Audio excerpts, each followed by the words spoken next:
Hello అండి, అందరికీ నమస్కారం. వెల్కమ్ టు మై ఛానల్ ఆహా ఏమి రుచి. ఈ రోజు మన వీడియోలో ఉగాది పండగ రోజున ఎలాంటి కష్టం పడకుండా చాలా సింపుల్ గా ఈజీగా బొబ్బట్లని ఎలా తయారు చేసుకోవాలో చూపించబోతున్నానండి.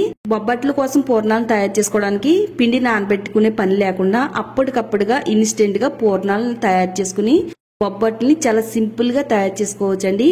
నేనైతే ఈ వీడియోలో 2 రకాల సింపుల్ మెథడ్లో బొబ్బట్లు తయారు చేశానండి. ఈ బొబ్బట్లని మీరు నోట్లో పెట్టుకుంటే వెన్నలా కరిగిపోతాయి, చాలా స్మూత్ గా ఉంటాయి. అలాగే ఈ బొబ్బట్లని 4-5 రోజుల వరకు నిల్వ ఉంచుకోవచ్చు, చాలా టేస్టీగా ఉంటాయి. అలాగే చాలా సింపుల్ గా తయారు చేసుకోవచ్చు. మరి ఈ సింపుల్ మెథడ్లో బొబ్బట్లని ఎలా తయారు చేసుకోవాలో చూద్దాము. మరి వీడియో ఎక్కడ కూడా స్కిప్ చేయకుండా ఫస్ట్ నుంచి లాస్ట్ వరకు చూడండి. వీడియోని లైక్ చేయడం మాత్రం మర్చిపోవద్దు. ఛానల్ ని తప్పకుండా సబ్స్క్రైబ్ చేసుకోండి. ఈ వీడియోని షేర్ చేయండి మీ ఫ్రెండ్స్ కి, రిలేటివ్స్ కి కూడా.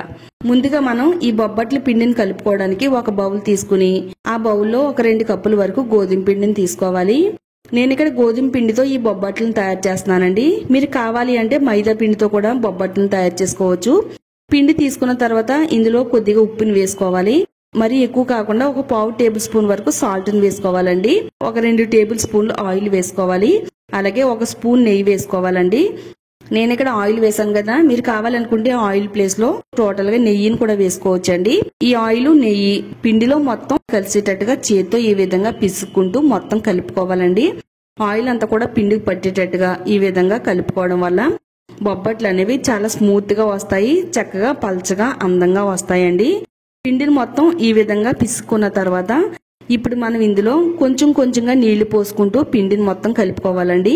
ఒకేసారి నీళ్లు పోయకుండా ఇలా కొద్ది కొద్దిగా నీళ్లు పోసుకుంటూ కలుపుకుంటే మనకి పిండి అనేది చక్కగా వస్తుందండి. ఇది మనం చపాతీ ముద్దలా కలుపుకోవాలి. మరీ గట్టిగా కాకుండా మరీ పల్చగా కాకుండా ఇలా మనం ఈ విధంగా చపాతీ ముద్దలా కలుపుకోవాలండి. ఇలా మనం చేతితో పట్టుకుంటే పిండి ముద్ద అనేది చాలా స్మూత్ గా ఉండేటట్టుగా కలుపుకోవాలి. పిండి అంతా కూడా ఈ విధంగా కలిపిన తర్వాత ఇందులో మరలా 1 స్పూన్ నెయ్యి వేసుకుని ఈ నెయ్యి అంతా కూడా పిండికి పట్టేటట్టుగా మరొకసారి అంతా కూడా పిండిని బాగా కలపాలండి. పిండిని అంతా కూడా ఒక 5 నిమిషాల పాటు చేత్తో ఈ విధంగా మర్దన చేయాలి. ఇప్పుడు పిండిని మొత్తం చక్కగా ఉండలా తయారు చేసుకుని దీనిపైన మూత పెట్టేసుకుని 1 గంట పాటు నాననివ్వాలి. నెక్స్ట్ ఇప్పుడు పూర్ణాలను తయారు చేసుకోవడానికి నేను ఇక్కడ 1/2 కేజీ వరకు చిలగడ దుంపలను తీసుకున్నానండి. నేనైతే ఈ రోజు చిలగడ దుంపలతో పూర్ణాలు తయారు చేసి బొబ్బట్లను తయారు చేస్తున్నానండి. ఒక 1/2 కేజీ దుంపలు తీసుకుని శుభ్రంగా నీట్ గా 1-2 సార్లు కడుక్కున్న తర్వాత ఇడ్లీ పాత్రను తీసుకుని దానిపైన వేసుకుని మనం వీటిని ఆవిరిపైన ఉడికించాలండి. వీటిని ఆవిరిపైన ఉడికిస్తేనే మనకి బాగా వస్తాయి. నీటిలో వేసి కానీ కుక్కర్లో వేసి కానీ వీటిని అస్సలు ఉడకపెట్టకూడదు. ఇవి చాలా తక్కువ టైంలోనే ఉడికిపోతాయండి. ఇవి ఉడికినాయో లేదో తెలియడం కోసం దీనిపైన గుచ్చితే గనక స్మూత్ గా లోపలికి వెళ్ళినట్టయితే మనకి దుంపలన్నీ ఉడికిపోయినట్టేనండి. చక్కగా మనకి దుంపలు అయితే ఉడికిపోయినాయి కదా. ఇప్పుడు స్టవ్ ఆఫ్ చేసేసుకుని ఇవి బాగా చల్లారిన తర్వాత దీనిపై నుండి పీల్ తీసేసుకుని ఇప్పుడు గ్రేటర్ సహాయంతో ఈ విధంగా దుంపలన్నిటిని కూడా తురుముకోవాలండి. చాలా ఈజీగా దుంపలు అనేవి తురుమైపోతాయి, ఏం కష్టపడవలసిన పని లేదండి. ఈ దుంపలు అనేవి చాలా తీయగా ఉన్నాయండి. మరీ ఎక్కువ బెల్లం అయితే పట్టదు మనం పూర్ణాలు తయారు చేసుకోవడానికి. దుంపలు మొత్తం తురుముకున్న తర్వాత 1 కప్పు తీసుకుని ఆ కప్పుతో నేను ఇక్కడ కొలిచినట్టయితే నాకు ఇక్కడ ఒక 2 కప్పుల వరకు తురుము అనేది రెడీ అయిందండి. 2 కప్పులు తురుమును రెడీ చేసి పెట్టుకున్నాం కదా. స్టవ్ పైన ప్యాన్ పెట్టుకుని స్టవ్ మీడియం ఫ్లేమ్ లో పెట్టుకుని ఇప్పుడు 2 కప్పులు తురుము వేసుకోవాలి. 2 కప్పుల తురుముకి 1 కప్పు బెల్లాన్ని వేసుకోవాలండి. మొత్తం అంతా కూడా కలిసేటట్టుగా ఈ విధంగా బాగా కలుపుకోవాలండి. స్టవ్ మీడియం లో పెట్టుకుని కలుపుకోవాలి. హై ఫ్లేమ్ లో పెట్టుకుంటే మొత్తం అంతా కూడా మాడిపోతుందండి. చిలకడ దుంపల తురుము బెల్లము అంతా కూడా కలిసేటట్టుగా ఈ విధంగా బాగా కలుపుకుని దీన్ని బాగా ఉడికించాలి. చక్కగా ఇదంతా కూడా ఉడికింది కదా. ఇప్పుడు మనం ఇందులో 1 స్పూన్ యాలకుల పొడి అలాగే 1 స్పూన్ నెయ్యి వేసుకుని మరలా మొత్తం అంతా కూడా కలిసేటట్టుగా బాగా కలుపుకోవాలి. ఇప్పుడు మనం చేత్తో ఈ ముద్దను తీసుకుని ఇలా రౌండ్ గా బాల్ కింద చేస్తే మనకి పిండి అనేది రెడీ అయిపోయినట్టేనండి. ఇప్పుడు స్టవ్ ఆఫ్ చేసుకుని చల్లారేంత వరకు పక్కన పెట్టుకుందామండి. ఈ ముద్ద అంతా కూడా చల్లారిన తర్వాత ఇప్పుడు మరలా చేత్తో ఒకసారి దగ్గరగా అంతా కూడా ఈ విధంగా ఒత్తుకోవాలండి. ఈ పూర్ణాల ముద్దని చక్కగా ఈ విధంగా ఒత్తుకున్న తర్వాత చేతికి నెయ్యి రాసుకుని ఇలా రౌండ్ గా బాల్స్ కింద అయితే తయారు చేసుకుందామండి. మొత్తం అన్నిటిని కూడా ఒకేసారి తయారు చేసుకుని పక్కన పెట్టుకుంటే చాలా ఈజీగా మనకి బొబ్బట్లు అనేవి తయారు చేసుకోవచ్చు.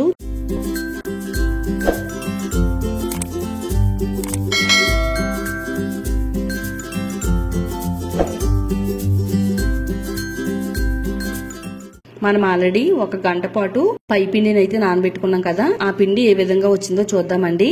పైపిండి అయితే బాగా నానిపోయిందండి. పిండి అంతా కూడా చాలా స్మూత్ గా వచ్చిందండి. నానబెట్టుకున్న పిండిని చేతిలో తీసుకుని ఈ ముద్దని ఇలా రౌండ్ గా బాల్ కింద చుట్టుకోవాలి. ఆయిల్ కవర్ పైన వేసుకుని ఇలా పల్చగా ఒత్తుకోవాలండి. ఇలా పల్చగా రౌండ్ గా ఒత్తుకున్న తర్వాత దీనిపైన పూర్ణాన్ని పెట్టుకోవాలి. మనం ఆల్రెడీ చిలగడ దుంపలతో పూర్ణం చేసాం కదా, ఈ పూర్ణం ముద్దని దీనిపైన పెట్టుకుని ఇలా ఫోల్డింగ్ చేసుకుంటూ చక్కగా అన్ని వైపులు కూడా కవర్ చేసుకుంటూ ఈ విధంగా పెట్టుకోవాలండి. పూర్ణం అనేది బయటికి కనపడకుండా ఫోల్డ్ చేసేసుకుని పైన వచ్చే పిండి ముద్దను కాస్త తీసేసి చక్కగా ఇలా రౌండ్ గా బాల్ కింద తయారు చేసుకోవాలి. మనం ఏ వైపు అయితే ఫోల్డింగ్ చేసామో ఆ వైపు కింద రావాలండి. ఇలా కింద పెట్టుకుని చేతికి నెయ్యిని అప్లై చేసుకుని ఇలా రౌండ్ గా మనం బొబ్బట్లని ఒత్తుకోవాలి. నెమ్మదిగా అన్ని వైపులు కూడా ఇలా ఒత్తుకుంటూ రౌండ్ గా చక్కగా బొబ్బట్లను అయితే తయారు చేసుకోవాలి. వీలైనంత పల్చగా ఈ బొబ్బట్లను అయితే మనం ప్రిపేర్ చేసుకుంటే చాలా స్మూత్ గా వస్తాయండి. ఇలా పల్చగా చేసిన ఈ బొబ్బట్లని కవర్ నుంచి సెపరేట్ చేసి ప్యాన్ వేడైన దానిపైన రెండు వైపులా కూడా చక్కగా కాల్చుకోవాలండి. ఈ విధంగా మీరు ఎన్ని బొబ్బట్లైనా కానీ చేసుకోవచ్చు. చాలా ఈజీ మెథడ్ అండి ఇది.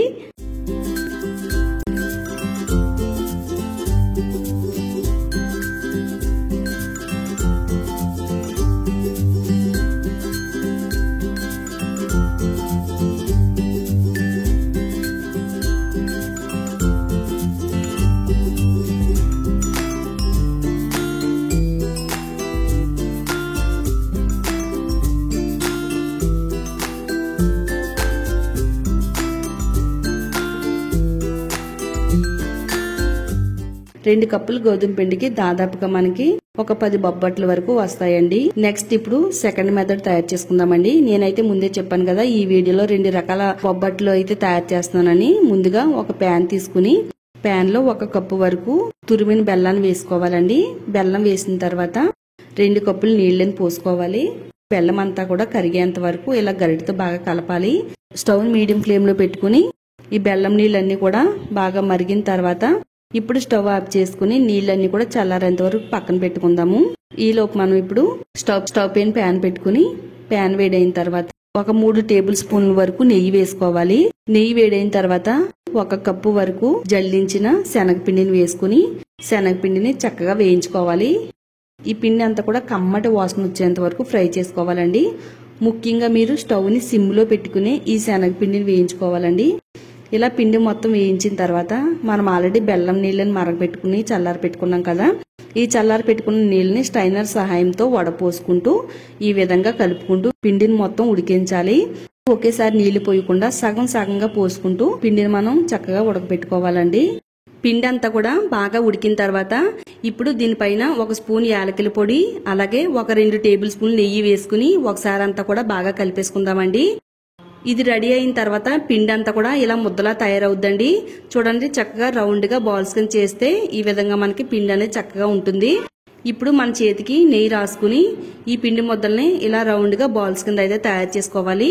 ఒకటేసారి పిండిని మొత్తం ఇలా ఉండల కింద తయారు చేసుకోవాలండి. ముందు చూపించిన బొబ్బట్లు లాగానే గోధుమ పిండిని బాగా కలుపుకుని 1 గంట నానబెట్టానండి. పిండి అంతా కూడా చక్కగా నానింది కదా. ఆయిల్ కవర్ పైన ఈ విధంగా పల్చగా ఒత్తుకోవాలండి రౌండ్ గా. దీనిపైన మనం శనగపిండి పూర్ణాలు పెట్టుకుని చక్కగా చేతికి ఆయిల్ గాని నెయ్యి గాని అప్లై చేసుకుని ఇలా ఒత్తుకుంటే చక్కగా మనకి రౌండ్ గా పల్చగా బొబ్బట్లు అనేవి వస్తాయండి. ఈ బొబ్బట్లు ఒత్తుకునే లోపలనే స్టవ్ పైన ప్యాన్ పెట్టుకుని ప్యాన్ పైన కొద్దిగా ఆయిల్ గాని నెయ్యి గాని వేసుకుని వేడైన తర్వాత ఇప్పుడు ఒత్తుకున్న బొబ్బట్లని దీనిపైన వేసుకోవాలండి. ఇంతకు ముందు చూపించిన విధంగానే ఒక్కొక్కటి ఈ విధంగా కుక్ చేసుకోవాలండి. నేనైతే ఇక్కడ 2 రకాల బొబ్బట్లు అయితే తయారు చేశాను కదండి. ఇందులో మీకు ఏ రకం నచ్చితే ఆ రకం బొబ్బట్లను తయారు చేసుకుని హ్యాపీగా ఇంట్లో వాళ్ళందరూ కూడా తినొచ్చండి. చాలా టేస్ట్ బాగుంటాయి, అలాగే టైం కూడా సేవ్ అవుద్ది. తప్పకుండా ట్రై చేయండి.